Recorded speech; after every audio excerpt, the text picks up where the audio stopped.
ఇక ఎస్ఎల్బీసీలో గల్లంతైన ఒకరి మృతదేహాన్ని ఇప్పటికే గుర్తించాయి రెస్క్యూ టీమ్స్. ప్రస్తుతం ఆ మృతదేహం ఉన్న ప్రాంతంలో తవ్వకాలు జరుపుతున్నారు.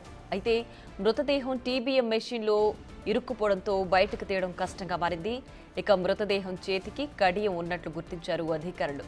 ఆ కడియం ఇంజనీరు గుర్ప్రీత్ సింగ్ది అయ్యుంటుందని అంచనా వేస్తున్నారు. ఇక మృతదేహం గుర్తించిన ప్రాంతాన్ని D2గా పేర్కొంటున్నారు.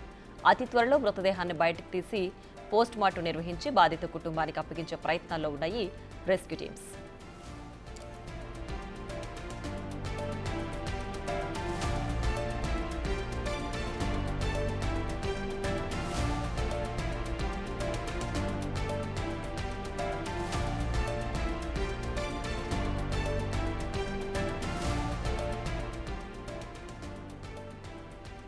నాటికి మరింత సమాచారాన్ని మా ప్రతినిధి శంకర్ ఫోన్ లైన్లో అందిస్తారు. శంకర్, చెప్పండి, ఎస్ఎల్బీసీ టన్నెల్లో సహాయక చర్యలు ఎంతవరకు వచ్చాయి? ఇప్పటికే ఒక్క డెడ్ బాడీని గుర్తించాయి కదా, రిమైనింగ్ అప్డేట్ ఏంటి?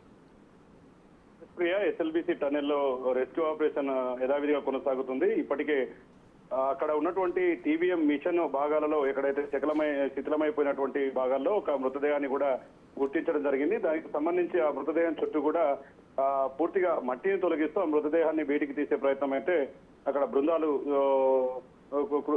ముందుకు వెళ్తున్నటువంటి పరిస్థితి. ఇక దీనికి సంబంధించి ఇప్పటికే ఆ మృతదేహానికి సంబంధించినటువంటి చేయి, అదేవిధంగా కాలు భాగం కూడా కాస్త కనిపిస్తున్నట్టుగా చెప్తున్నారు. ఇదే క్రమంలో దాన్ని మెల్లిగా తీయాలి, లేదంటే 15 రోజులు గడిచిపోయింది కాబట్టి డీకంపోజ్ వల్ల అదంతా కూడా మా శరీర భాగాలని కూడా కుళ్ళిపోయి ఉంటాయి. ఈ క్రమంలో జాగ్రత్తగా తీయకపోతే ఇవన్నీ కూడా విరిగిపోయే ప్రమాదం ఉంటుందని చెప్పి కూడా ఒకవైపు దగ్గరుండి ఈ యొక్క రెస్క్యూ ఆపరేషన్ లో బృందాలన్నీ కూడా పాల్గొంటున్నాయి. ఇక ముఖ్యంగా ఇప్పటికే ఆ టన్నెల్ దగ్గరికి కూడా ఉస్మానియా హాస్పిటల్ సంబంధించినటువంటి డాక్టర్లు, అదేవిధంగా అంబులెన్స్ కూడా సిద్ధం చేశారు. ఎందుకంటే ఒకవేళ త్వరితగతిన డెడ్ బాడీని బయటికి తీస్తే డెడ్ బాడీకి సంబంధించి పోస్ట్ మార్టం నిర్వహించడంతో పాటుగా వాళ్ళ కుటుంబ సభ్యులకు అప్పగించేందుకు ముందుకు వెళ్లే ప్రయత్నం అక్కడ కనిపిస్తుంది. ఇక ఆ చెయ్యికి ఏదైతే ఒక కడియం ఉంది, ఆ కడియం అంతా కూడా గుర్ప్రీత్ సింగ్ అని కూడా చెప్తున్నారు. ఎందుకంటే గుర్ప్రీత్ సింగ్ అనే వ్యక్తి ఇక్కడే ఈ టన్నెల్లో ఒక ఇంజనీర్ గా పనిచేస్తున్నాడు.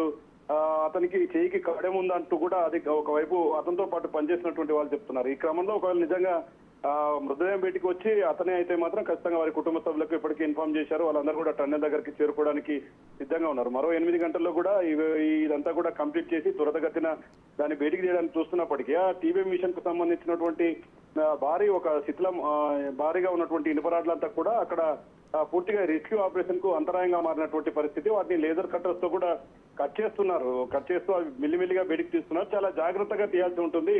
ఏదంటే డెడ్ బాడీకి సంబంధించినటువంటి భాగాలన్నీ కూడా ఒక్క చోట కాకుండా పూర్తిగా డిస్మాండిల్ అయిపోతాయి కాబట్టి జాగ్రత్తగా వ్యవహరిస్తున్నారు. ఏదేమైనప్పటికీ 15-16 రోజు మాత్రం కాస్త ఈ రెస్క్యూ ఆపరేషన్ లో ఒక ముందడుగు పడింది. చిక్కుకున్న వారితో 8 మందిని ఇప్పటికే గుర్తించడం. ఇప్పుడు గుర్తించినటువంటి ప్రాంతాన్ని వాళ్ళు D2గా చెప్తున్నారు. ఎందుకంటే గత 2 రోజుల క్రితం ఏదైతే క్యాడవార్ డాగ్స్ వచ్చాయో క్యాడవార్ డాగ్స్ 3 ప్రాంతాలను గుర్తించడంతో వీళ్ళు D2గా కూడా దాన్ని నిర్ధారించారు. ఈ క్రమంలోనే అక్కడ ఉన్నటువంటి వాటిని తీస్తూనే మరోవైపు అంటే ఇక్కడ ఈ మృతదేహానికి సంబంధించినటువంటి ఆనవాళ్ళ దగ్గర ఒక టీం పనిచేస్తుంది.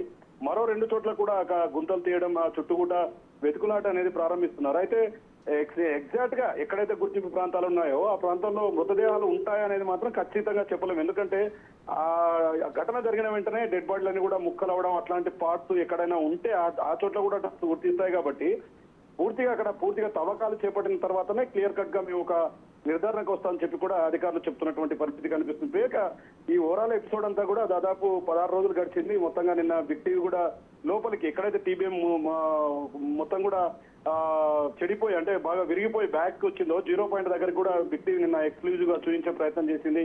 మరి క్రమంలో అక్కడ రెస్క్యూ అయితే చాలా అంత ఈజీ కాదు. అంటే లోపల మాట్లాడుకున్నంత ఈజీగా బయట మాట్లాడుకున్నంత ఈజీగా లోపల లేదు. వ్యవస్థ అంతా కూడా 120 మంది పనిచేస్తున్నారు, నిరంతరంగా పనిచేస్తున్నారు. రాష్ట్ర ప్రభుత్వం ఈ యొక్క ఆపరేషన్ మీద ప్రత్యేకమైనటువంటి దృష్టి సారించడంతో పాటు టన్నెల్ ఎక్స్పర్ట్స్ కూడా అక్కడ చేసింది. ఇప్పటికీ జీపీఆర్, సిస్మాలజిస్ట్, జియోలాజిస్టులు కూడా నిత్యం అక్కడికి వెళ్తున్నారు, అంచనా వేస్తున్నారు. ఆ క్రమంలో మరేదైనా రిస్క్ ఉండే అవకాశాలు కూడా ఉంటాయి. ఎందుకంటే భూమి లోపల ఉన్నటువంటి అంతర్పురాలన్నీ కూడా ఒక్కోసారిగా కుదుపుకు గురవడంతో మరింత ప్రమాదం జరుగుతుంది. కాబట్టి చాలా జాగ్రత్తగా వివరించి ముందుకు పోతున్నటువంటి అంశం. ఇక దీనికి సంబంధించి ఏదైతే రోబోటిక్ బృందాలను సైతం కూడా రంగంలోకి దించాలని చూస్తుంది. మరి ఇదంతా కూడా ఇప్పటికీ క్లారిటీ అయితే రావడం లేదు. మరి రేపు కూడా ఈ యొక్క రెస్క్యూ ఆపరేషన్ కొనసాగడంతో పాటు ఇప్పుడు కనుక్కున్నటువంటి మృతదేహాన్ని రాత్రిలోగా బయటికి తీసుకొచ్చే అవకాశం ఉందని చెప్పి అధికారులు చెప్తున్నారు. ఏదేమైనప్పటికీ వారి కుటుంబ సభ్యులకు, అదేవిధంగా ఈ యొక్క రెస్క్యూ ఆపరేషన్ లో పాల్గొంటున్నటువంటి వాళ్ళంతా కూడా కూడా సమాచారం కూడా అక్కడ నేషనల్ డిజార్డర్ మేనేజ్మెంట్ కు సంబంధించినటువంటి అధికారులు కర్నల్తో పాటు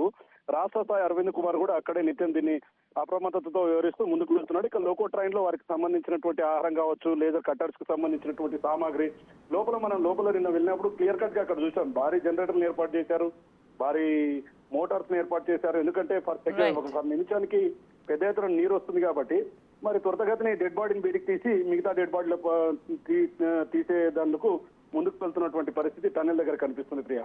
right Shankar, thanks for the updates.